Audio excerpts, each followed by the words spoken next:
एक वक्त का किस्सा है, बहुत अरसा पहले जब फरिश्ते इकट्ठे हुए इंसान के काम में दखल देने के लिए, एक बहस छिड़ गई 3 देवियों में कि कौन ज्यादा खूबसूरत है।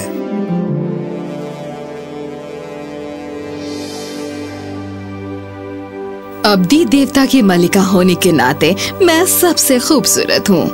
मेरी प्यारी हेरा, तुम शायद फरिश्तों की बेगम हो, पर मैं दानिशमंदी की मल्लिका हूँ।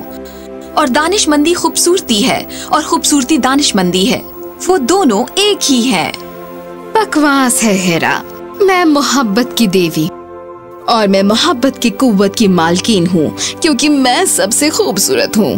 बहुत हो गया, मेरे पास तुम्हारी पहेली का हल है। ज़ूस ने तजवीज पेश की कि एक मुकाबले का इंतजाम किया जाए, ये तय करने के लिए कि कौन सबसे खूबसूरत है। पेरिस, जो ट्रॉय का शहजादा था, उसे चुना गया मुकाबले का जज बनने के लिए, और वो अपना फैसला करेगा जीतने वाले को ज़ूस एप्पल देकर।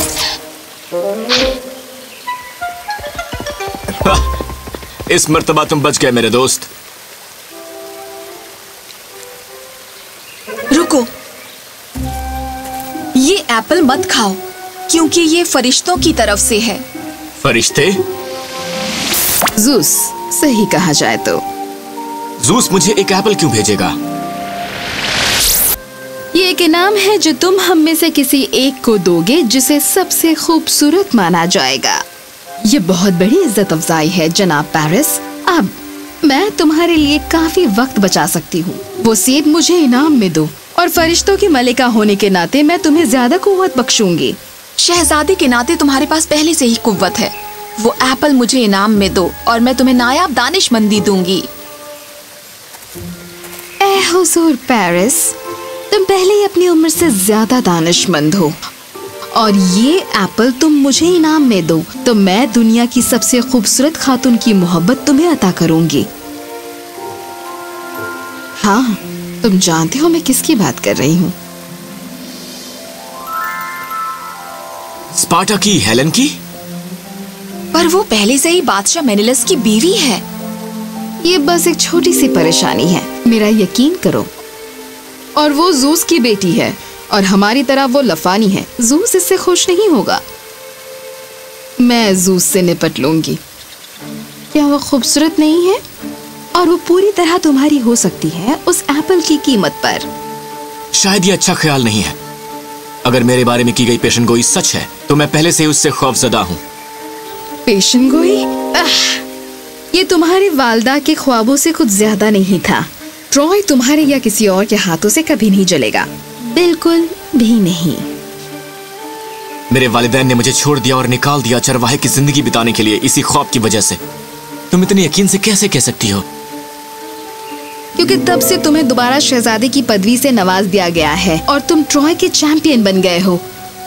और अब मैं तुम्हें मौका देती हूँ हेलन के दिल का चैंपियन बनने के लिए। तुम्हारा क्या कहना है?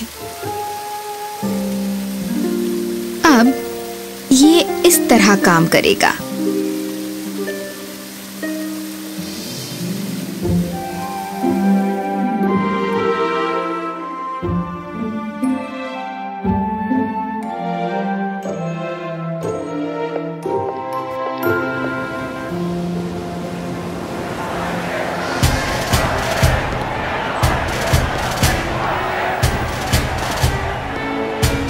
हुजूर आला, मुझे तुमसे कोई रस्म अदब नहीं चाहिए मेरे प्यारे पेरिस। स्पार्टा को क्यों इतनी इज्जत बख्शी गई है ट्रॉय के शहजादे के जानिब? ये सियासी रस्म अदब है बादशाह मेनेलस, और बेशक आपकी अच्छी सोहबत और खुशकिस्मती। ये सुनकर खुशी हुई। बहुत अरसा बीत गया। आओ, तुम्हारे वालिद कैसे हैं?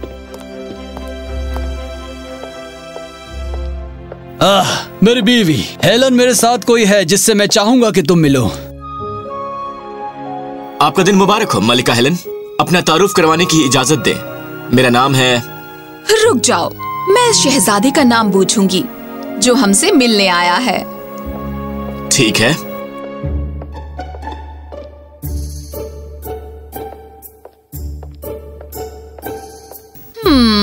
क्या कोई मुश्किल है मोहतरमा? ओह नहीं जनाब, बस मैं सोच रही थी। वो क्या है? ये कि तुम चाहते हो कि मैं कितना सच बोलूं। उसके नाम के बारे में?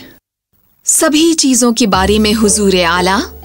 मैंने कहानियां सुनी हैं एक शहजादे के बारे में जो दूर दराज ट्रॉय का है, जो मशहूर है दोनों ही बातों के लिए।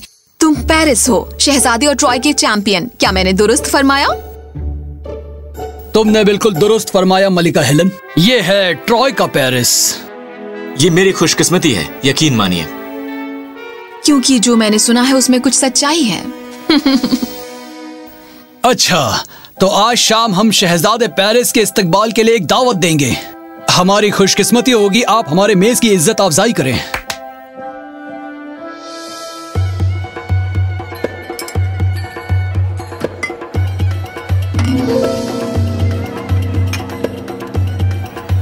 और फिर भालू खड़ा हुआ और उसने कहा कि नहीं, पर मेरे ख्याल से तुम्हें मालूम है।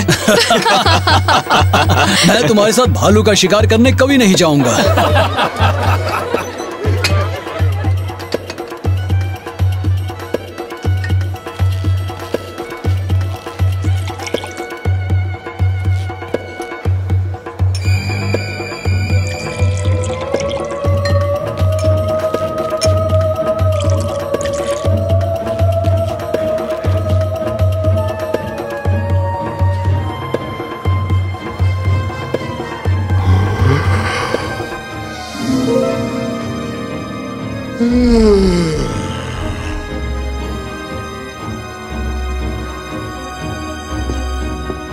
शहजादे पेरिस, तुम एक नायाब कहानी सुनाने वाले हो।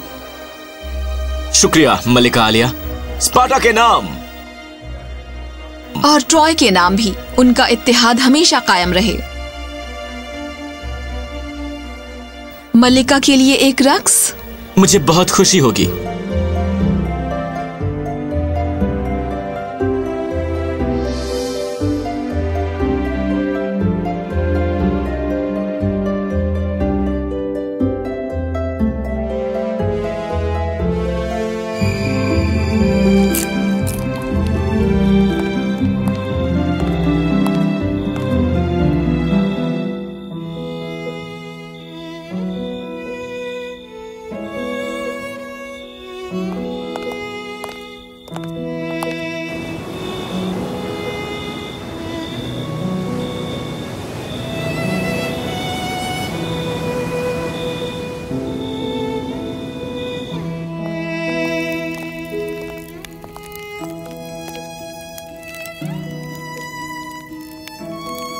वैसे ये कौन है?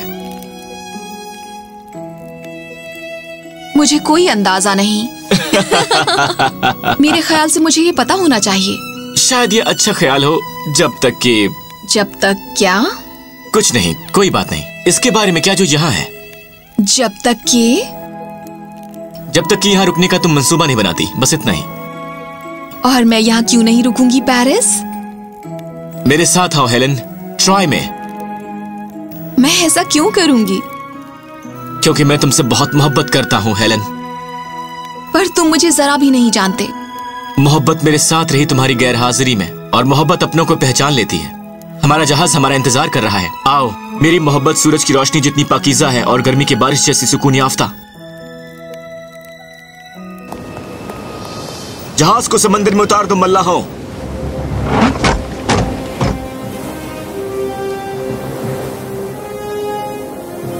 क्या बात है? मैं स्पार्टा में तुम्हें पूरी तरह सच नहीं बता रही थी, क्योंकि तुम देखो, मैंने तुमसे दूर से ही मोहब्बत की है। मैं तुम्हें नहीं जानती थी, पर मैंने हमेशा तुम्हें महसूस किया, वहां मेरे साथ। हमारी तकदीरें एक दूसरे के लिए ही बनी है मेरी जान। मैनेलस कभी भी मेरी तलाश करना छोड़ेगा नहीं, और जब वो ये पता लगा लेगा कि मैं कहाँ हूँ, तो फिर वो फरिश्तों से भी निपटेगा, क्योंकि उसी ने हमें एक साथ जोड़ा है। तुम उसे नहीं जानते जितना मैं जानती हूँ। क्या हुआ? क्या बात है? रात के गहरे अंधेरे में भी तुम्हारा हुस्न मेरी रूह के लिए एक रोशनी बनकर चमकता है। मुझे ट्रॉय के बारे में बताओ। मेरी रानी, क्या आप जागी हुई हैं, माय लेडी?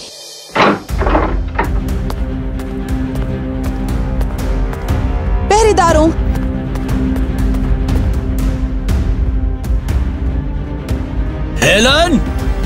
जगह ढूंढो, कोई भी कोशिश नाकाम ना हो। बादशाह सलामत, ये दोनों कनीज़ें कहती है कि इन्हें इल्म की मलिका में कहाँ मिलेगी। उन्हें यहाँ ले आओ।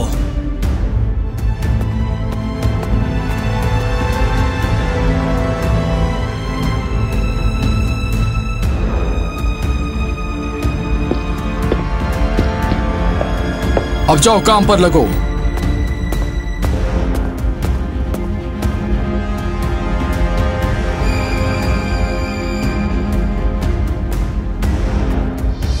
मेरे जंग के सलाहकारों को इकट्ठा करो। हाँ बादशाह सलामत। पेरिस! पेरिस, मैंने तुम्हें ढूंढ लिया। ओह सच में? मैंने किया। और तुम मुझे क्यों ढूंढ रही थी कजिन आइलिया? वो मैं नहीं थी। मैं हूं। हमें बात करने की जरूरत है।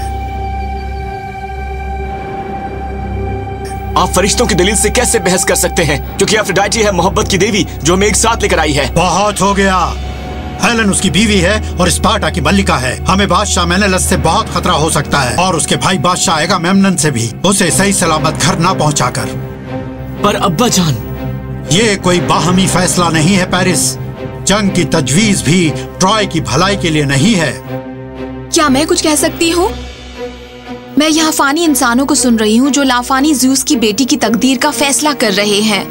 जो तुम्हारे अब्बा कह रहे हैं मेरे शौहर और उसके भाई के बारे में, वो सच है। वो इतनी आसानी से हार नहीं मानेंगे, और ना ही मैं आपके बेटे से मोहब्बत करती हूँ अपने पूरे वजूद से, और मैं उससे और जुदा नहीं रह सकती। एक बादशाह की हैसियत से मैं हिचकिचा रहा हूँ स्पार्टा और उसके साथी मुल्कों का आमना सामना करने का जोखिम उठाने से, पर मैं और भी ज्यादा हिचकिचा रहा हूँ फरिश्तों को नाखुश करके, उनकी दिली ख्वाहिश पूरी ना करके। ऐसा लगता है जैसे मेरे अपने ही मुल्क में मेरी हुकूमत को खारिज कर दिया गया है। यहां तुम्हारा पूरी तरह खैर मकदम है, अब और हमेशा के लिए। मेरे लिए एक पैगाम सरा को बुलाओ। बादशाह मेनेलस को एक पैगाम भेजो कि रूहानी मोहब्बत इतनी आसानी से खौफजदा नहीं होगी। हेलन अब ट्रॉय की है और यहीं रहेगी।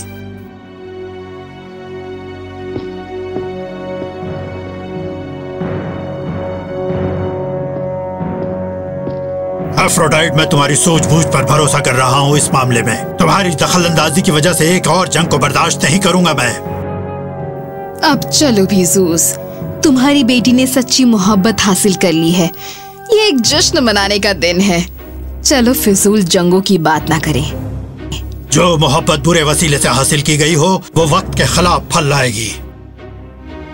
अगर ये फल लाएगी तो चलो इसे तोड़े और जी भर कर खाएं।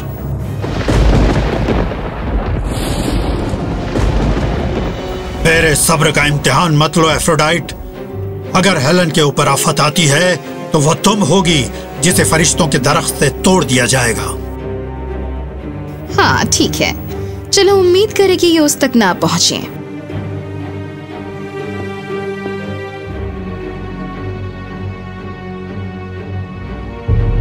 तुम ट्रॉय वापस जा सकते हो। क्या आपके पास बादशाह के लिए कोई पैगाम है? ओह हाँ, तुम्हारे बादशाह के लिए मेरे पास पैगाम है जो मैं खुद वहां आकर उसे दूंगा। मेरे भाई को बुलाओ।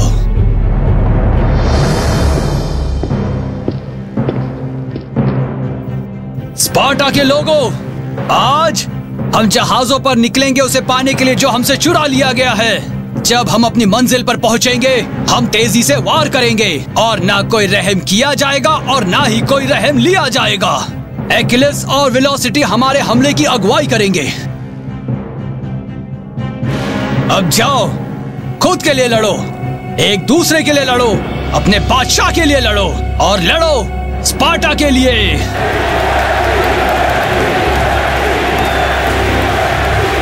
ट्रॉय चलो।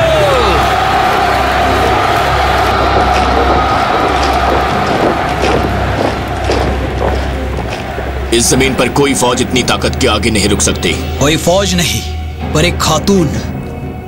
हाँ, और उस पर भी एक खूबसूरत खातून। ऐसा चेहरा जिसने हजारों जहाजों को रोक दिया हो।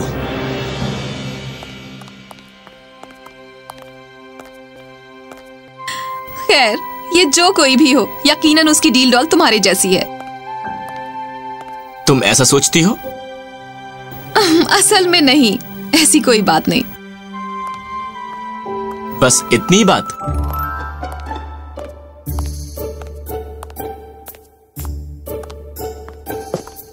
शहजादे पेरिस, बोलो क्या बात है? हुजूर आला बादशाह सलामत मैदान जंग में आपकी हाजिरी के मुंतजिर हैं। मैदान जंग में? उन्होंने कहा है जल्दी करो।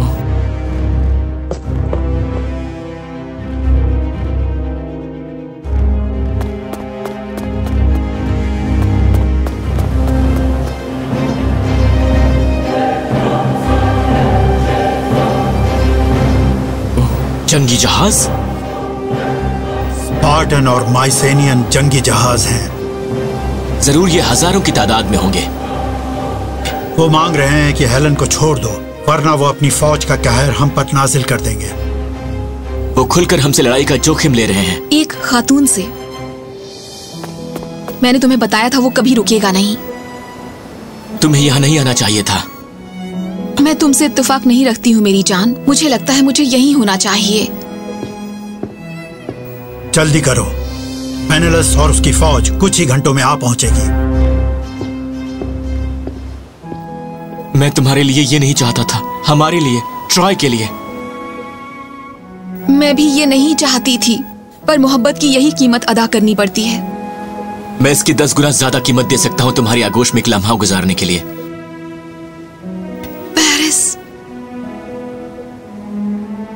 मैं जन्नत के सितारे बदल दूंगी अगर ये हमें यहाँ रख सके, पर किसी और दिन। मुझसे एक वादा करो। कुछ भी। मेरे मरने का गम मत करना। नहीं, ऐसा मत कहो। तुमने पूछा था मैं तुमसे कितनी साफ गोई चाहता हूँ। अब मेरी ये गुजारिश है, हो सकता है मैं इस जंग में ना बचूं, और ना ही ये ट्रॉय।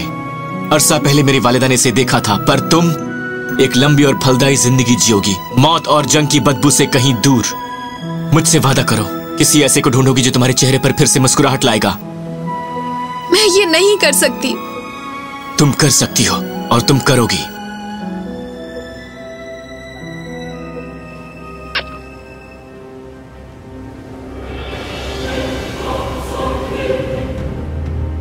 मुझे जाना होगा। मुझसे वादा करो, मुझसे वादा करो हेलन। मैं वादा करती हूँ।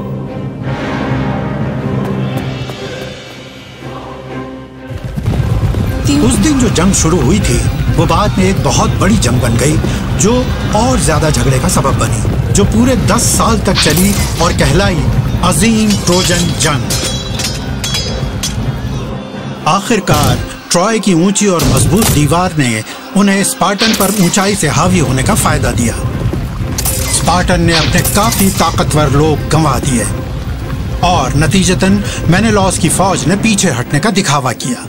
असल में ये एक चालाक सियासी साजिश थी।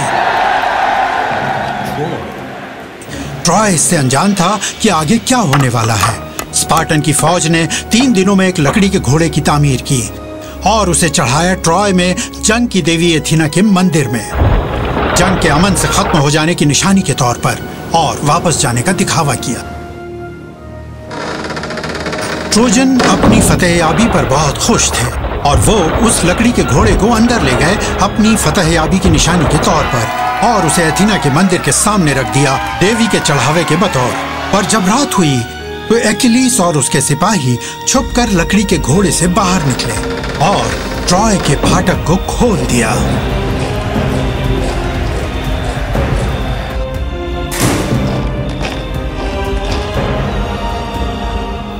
बहुत सी जानें गईं, इतना खून खराबा हुआ जो इससे पहले कभी नहीं देखा गया था।